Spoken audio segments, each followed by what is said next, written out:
Shalom Ubraja a todos mis amigos, a Javerim y Javerot, amigas y amigas. Bueno, pues Hayom, hoy tengo una cápsula que tiene que ver con la Torah, con la ley ceremonial o la ley moral. Eh, eh, Todas las personas tendemos a tener confusión puesto que en la mayoría de las traducciones, yo tengo 57 traducciones aquí en mi dispositivo, ¿verdad? Y nos daremos cuenta que hay palabras que hablan sobre estatuto, otras hablan por precepto, otras hablan por mandamiento. Pero existen muchas palabras en el idioma hebreo, en el Ibrit, Lekadosh, en el idioma que está escrita la Torah. Uno de ellos, se los voy a decir, es la palabra 2708 de Strong, que es Kejuká, se tradujo o se interpretó, ¿verdad?, como costumbre, práctica, rito o decreto. Hay otra que es la 4931, que es Mishmeret, que tiene que ser la palabra, de acuerdo a la interpretación, es un deber, un servicio. La 4687 de Strong, que es Mitzvah, que quiere decir ya claramente una orden, ¿ok? Y la 4941, que es Mishpat, que es sentencia o juicio. Esas cuatro que acabo de leer se tradujeron o se interpretaron como precepto. La palabra 4687 es mitzvah, mandamiento. La 6680 es tzvah, así como suena, T-Z-A-D, y acento en la tzvah, que quiere decir cargo, encomienda o recomendar. Es lo que hizo Moshe Rabenu, nuestro Rabenu Moshe, que le encargó a los Benei, a los hijos de Israel, y les dijo: en el futuro ustedes tendrán un Melec, un rey. A él le deben de hacer llegar una copia de todas estas escrituras, lo que he dejado hoy, Hayom. Entonces, para que él sepa gobernar, para que él sepa hacer lo que tiene que hacer.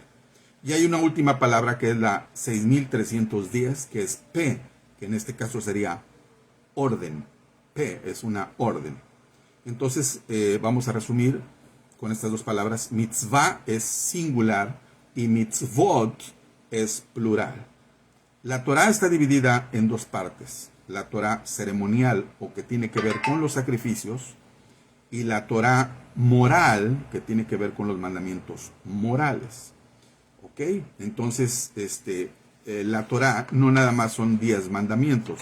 Lo que nosotros sí tenemos como 10 mandamientos son con lo que bajó Moshe del monte Shinar o Sinaí, traducido al español, ¿verdad?, que tiene que ver con lo escrito con el dedo de Hashem, del Creador. Muchos se preguntarán, y bueno, y voy a dar un pequeño secretito, ¿verdad? ¿Por qué el monte Moria, el monte Shinar, o sea, por qué ahí, ¿verdad? ¿Por qué tenía que bajar el Eterno ahí? ¿Por qué no bajó en otro lado? No sé, le gustó otro monte, el monte Jezreel, no sé, el que le haya gustado, ¿verdad? ¿Por qué tenía que ser ese monte? Para los que han leído el libro de Hanok o de Enoch, ¿verdad?, se darán cuenta que en ese monte bajaron los 200 vigilantes que se rebelaron contra el Eterno y acordaron no seguir más sus órdenes, preceptos, estatutos y mandamientos, y se dedicaron a rebelarse en contra del Creador. Entonces, ese es muy importante. El Creador quería demostrar que Él es el único, omnisciente, omnipresente y todopoderoso. Bueno, ya te dije algo, ¿verdad? Te voy a dar un ejemplo de mandamiento positivo y negativo. Por ejemplo, voy a leer Vayikra, Levítico 19:18, dice: Lo tikmo velo titor et benei ameja ve'ahavta le'arech aja komoja Adonai. No te vengarás ni guardarás rencor contra los hijos de tu pueblo, sino que amarás a tu prójimo como a ti mismo, yo Yahweh tu Elohim. Este mitzvah o este mandamiento es ambiguo, o sea, tiene dos lados. O sea, tiene algo que no debes de hacer y hay algo que sí debes de hacer. No debes de hacer es no levantar falsos testimonios, ni te guardar rencor, pero sí debes de amar a tu prójimo como a ti mismo. Eso lo confirmó Yeshua HaMashiach en el Besorá, en el Evangelio, y te darás cuenta. Bueno, voy a dar otro ejemplo. Por ejemplo, en Shemot 23 dice: Lo yiyeh leja Elohim ajerim al panai. no tendrás otros dioses ante mi faz o delante de mí. Este es un ejemplo de mitzvah o mandamiento negativo. Voy a leer otro, Shemot 20:12 o Éxodo 20:12, dice, Kavet et avija et ima lemaen yaharihu yameja al adama al sher Adonai Elohecha noten lach. Honra a tu padre y a tu madre para que tus días se prolonguen sobre la tierra que tu eterno, tu creador, te da. Este mitzvah es positivo, harás, pero contiene una mishpat. Ojo con las palabras que te había recomendado. Mishpat tiene un juicio. O sea, que si tú no honras, tú no le das kibot, no le das honra a tu padre y a tu madre terrenal, pues tus días se van a cortar. Eso es con lo referente a las palabras que ya hablamos hace un momento. Voy a dar otro ejemplo. Voy a leer Shemot 28 o Éxodo 28, dice, Sahor et yom ha-shabbat lekadosho. Acuérdate del día Shabbat o Sabbat para santificarlo. Ese mitzvah sería una mishmeret, o sea, un deber, y también sería una tzavah, un encargo, y también una P, una orden. Quien ha cambiado el orden es el ser humano. En el 325, Constantino dijo que cambiará en el día de adoración. No tiene nada de malo, amigos, que ustedes adoren al Creador en domingo, en lunes, en martes, en miércoles, pero aquí hay una orden establecida, escrito por el dedo de Yahweh, que tú tienes que recordar ese día en especial y hacer algo, porque Él lo puso Kadoshó, lo puso aparte, lo hizo especial. Voy a leer otro, Shemot 20:14, y dice, Lo tachmot bayet reja lechon techom asheret rejav de abdo behamot bashero behamro lejoch asher lejareja. No codiciarás la casa de tu prójimo, no codiciarás la mujer de tu prójimo, ni su siervo, ni su sierva, ni su buey, ni su asno, ni cosa alguna que sea de tu prójimo. Este mitzvah sería una tzvah, una recomendación. O sea, te está recomendando que no hagas eso, porque puede tener mishpat, que ya estás aprendiendo, que podría tener juicios o consecuencias. No es una P, es una orden, es una recomendación. Ok, voy a hablar un mitzvah, un mandamiento que tiene que ver con la ley ceremonial. Shemot 12:5, que dice, Se tamin sahar ben shana yije lehen min hakafashim umi hasim tijau. Dice 12:5 de Shemot de Éxodo, dice, la cría será sin defecto, macho de un año, de los corderos de las cabras los tomaréis. Este es un ejemplo de una mitzvah de la ley ceremonial. Es un mishmeret, o sea, es un deber, era una tzvah, es una encomienda, y es una P, es una orden, ojo con eso. Todo este tipo de mandamientos, mitzvah, quedaron, ojo, inactivos cuando Yeshua hizo su sacrificio en la cruz del Calvario. Cuando Yeshua hizo el sacrificio, todos los mitzvah, todos los mitzvot, en plural, los mandamientos que tienen que ver con el Kotel, con el Mishkan, santuario, con los sacrificios, con las ofrendas, con la cuestión del templo, quedaron inactivos. Yo he escuchado en algunas congregaciones que a los músicos que están tocando ahí les llaman levitas. Cada vez que tú haces eso y que tú estás hablando así, pues yo creo que estás diciendo que te quieres regresar al sistema del segundo templo o al templo de Herodes, ¿verdad? De ese tiempo, pero pues si tú vas a la historia, nos debemos de ayudar de la geología, la historia, la cronología. Vas a ver que ninguno de los shelahim, de los apóstoles, pues tenía ese tipo de cosas en sus congregaciones o en sus reuniones primarias. Bueno, ok, es importante esto. Bueno, muchas personas se confunden con la diferencia entre la ley moral, que son los mandamientos, que tienen que ver con uno mismo, ¿verdad? Los que quedan, y la ley ceremonial. Ya te dije que hay 613 mitzvot, mandamientos. Yo te puedo encomendar una pequeña tarea, que tú te dediques a investigar cuáles son esos 613 mandamientos. Si no los tienes, yo los voy a subir aquí a Facebook, ¿verdad? Para que tú los tengas. y tú ve tachando, vas quitando todos los mandamientos que tengan que ver, por ejemplo, número 1, con el rey, ¿sí? No tenemos nosotros más que nuestro Melech, llamado Yeshua HaMashiach, o Jesús el Mesías, si le quieres decir, ¿verdad? No hay ningún problema.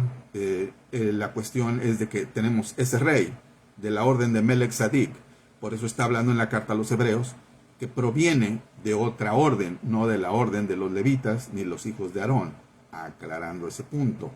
Número 2, vas a tachar todos los mandamientos que tengan que ver con la guerra. Nada que ver con la guerra. No tienes nada que ver ni injerencias con la guerra. Número 3, vas a tachar todos los mandamientos que tengan que ver con la cuestión agrícola. ¿Por qué? Pues porque ahorita tú no te mueves en el movimiento agrícola, no estás bajo el calendario agrícola. Y déjame decirte otro pequeño secretito. Hay 3 calendarios, no 2 calendarios para el movimiento Israel o israelí. Número 1 es el calendario del Bereshit, o del comienzo de todo. Acuérdate que ellos salieron de Mitzrayim, de Egipto, y ellos, les dijo el Eterno, cuando ellos celebraron Pesach o Pascua, la celebraron en Mitzrayim, en Egipto, a ellos se les dijo, este será de ahora en adelante cabeza de los meses. Ese es el segundo cambio de calendario. El tercer cambio de calendario vino después de la transmigración de Babilonia, en el cual se le incluyen unos meses como Tamuz, que si tú sabes un poco de cuestiones babilónicas vas a decir que tiene que hacer este nombre aquí, ¿verdad? Bueno, pues eso es tarea para ti, ¿verdad? Bueno, entonces, nosotros no seremos, ¿por qué te digo que quites todos esos mandamientos sobre las cuestiones del templo, las cuestiones de la guerra, las cuestiones del rey, las cuestiones agrícolas? Porque nosotros no seremos juzgados bajo la ley ceremonial. En Deuteronomio, en Devarim 31, 9, 24 y 26, dice que la ley ritual fue escrita por Moshe en un sefer, en un libro, y dada a los Kohanim, a los sacerdotes, quienes la pusieron a un lado del arca. Ojo con eso, la pusieron a un lado del arca, no dentro del arca, a un lado del arca. Esas eran instrucciones precisas para los Kohanim, para los sacerdotes. ¿Okay? En Éxodo 31, 18 y Deuteronomio 10, 5, la ley moral fue escrita por Hashem en 2 tablas de piedra y dejó algunos mandamientos también en la Torah escrita. En Salmo 19, 7 al 8, dice que la Torah de Yahweh es eterna. Por lo tanto, entonces debemos de saber que la Torah es eterna. Pero nosotros nos confundimos y creemos que la Torah ha dejado de funcionar. Y déjenme decirles que pues aquí es donde cae el error. Y el Sheleach, el apóstol Pedro, dice que Shaulo, nuestro hermano amado Shaulo, o Pablo de Tarso, ¿verdad?, ex sicario, ex fariseo de la tribu de Benjamín, bueno, dice que él escribe cosas difíciles de entender, dice Kefa o Pedro, que los que no saben algunas cosas tienden a confundir. Bueno, en Romanos 10, 4, el apóstol Pablo escribe, o Shaulo, dice, porque el fin de la ley es Mashiach, o Cristo, para justicia a todo aquel que cree. Bueno, a partir de esto, muchos suponen que Yeshua dijo, la ley queda a un lado. Pero tal interpretación está completamente en oposición a las palabras que Yeshua mismo cuando pronunció, dice, cuando él dijo, no penséis que he venido a abrogar la Torá ni los profetas. No he venido para abrogar, sino para cumplir. ¿Y qué venía a cumplir? Eso lo dijo en Mateo 5, 17 y 18. Vino a cumplir la ley ceremonial, la cuestión de los sacrificios, las ofrendas, la cuestión de agrícola, todas las cuestiones que tenían que ver con el santuario. Así que la palabra cumplir en el verso 17 que les dije de Mateo proviene del griego plero, que significa completar o colmar. Entonces Yeshua HaMashiach, o Jesucristo, si le quieres decir así, no estaba diciendo que anularía la Torá, sino que lo que estaba diciendo que él venía a cumplir o a completar la cuestión de los sacrificios. Por otro lado, la palabra cumplir que encontramos en el verso 18 proviene de la palabra ginomai, que quiere decir llegar a ser, hecho, acabado. En otras palabras, este verso implica que la ley de Yahweh permanecería vigente durante todo el desarrollo de su plan para la humanidad de 2000 años. Ahora, además, Yeshua mismo explicó que su venida no anularía la Torah o la ley. Así que él dijo, de manera de que cualquiera que quebrante uno de estos mitzvot muy pequeños y así enseña a los hombres muy pequeños será llamado en el reino, el Malchut Hashamaim, en el reino de los cielos, más cualquiera que los haga y los enseñe, este será llamado Gadol, grande, en el Malchut Hashamaim, en el reino de los cielos. Mateo 5:19. Bueno, entonces, ¿qué significa el fin de la ley? Que sea Cristo o Mashiach. Bueno, la palabra griega es telos, a menudo se traduce como fin, pero el Mounce Complete Expositive Dictionary y también el Nuevo Testamento de Mounce dicen que esta palabra significa literalmente objetivo o propósito. Entonces nosotros estaríamos diciendo, el propósito de la Torah es que nos lleve al Mashiach, ¿ok? Pero lo que queda cancelado y lo que queda en tu mente debe de quedar bien puesto, que lo que quedó cancelado fueron las cuestiones de los sacrificios, las ofrendas, las cuestiones de la agricultura, eso todo quedó. Eso sí regresará, en su momento regresará. Regresará la cuestión agrícola cuando el Mashiach gobierne en el llamado milenio o el Atid Labo en hebreo, ¿verdad? Entonces, él vendrá y dice que cambiará nuestras armas por arados y nos enseñará a vivir. ¿Por qué? Porque no sabemos vivir, ¿verdad? Recuerden esto que es muy importante. Yahweh nunca ha juzgado a una civilización cuando va empezando. Cuando empezó Sumeria, no los juzgó. Cuando empezó Acadia, no los juzgó al principio. Cuando empezó Babilonia, tampoco los juzgó. Cuando empezó Asiro-Persia, no los juzgó. Cuando empezó Egipto, no los juzgó. Cuando empezó Grecia, no los juzgó. Cuando empezó Roma, no los juzgó.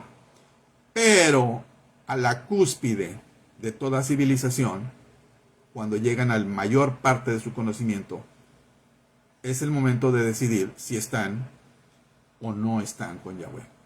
Así que esto es lo que quiero compartir, Hayom, el día de hoy contigo, y que quede perfectamente. Voy a subir a mi perfil, ¿verdad? Puedes anotar mi correo es muy fácil, gboet@hotmail.com. Por si quieres que te mande la lista de los 613 mandamientos. De todos modos, yo los voy a subir a Facebook y puedes ir tachando todos los que tengan que ver con el rey, todos los que tengan que ver con la cuestión agrícola, todos los que tengan que ver con la guerra, todos los que tengan que ver con la cuestión de los sacrificios, las ofrendas y todas las demás cosas. Eso es importante que lo sepas. Es importante. Ahora sí, viene lo bueno. Te voy a pedir una ofrenda y te voy a dar mi número de cuenta. Mi número de cuenta es Gerardo Boeta Torres y la ofrenda es: ora por mí, haz tefilá en hebreo por mí, por mi salud, por estar bien, para que yo pueda seguir compartiendo estas cápsulas contigo y pueda seguir. Ora por mi familia, por mi shpajá, por mi familia, para que estén bien y yo pueda seguir compartiendo todo esto con ustedes. Espero que esto te haya ayudado un poco a discernir, a diferenciar entre la ley ceremonial y la ley moral, que es hasta el día de hoy, sigue de pie. Así que sigue de pie porque nosotros no podemos agarrar una pistola e ir a pegarle un tiro a alguien, porque dice la Torah que no podemos hacerlo. ¿Ok? Entonces, que tengas una Shavuot, una excelente semana, que el Eterno haga resplandecer su rostro sobre ti y tenga rajá, misericordia de ti y de tu mishpajá, de tu familia. Haz mucha tefilá, lee mucho, porque el que lee mucho vive menos engañado, menos confundido. Muchas gracias. Toda Rabá, muchas gracias. Beshem Yeshua HaMashiach, en el nombre de Yeshua HaMashiach, les bendigo a sus familias, bendigo a sus hijos, que sean prósperos, que estén llenos de salud y llenos de bienestar. Hasta pronto.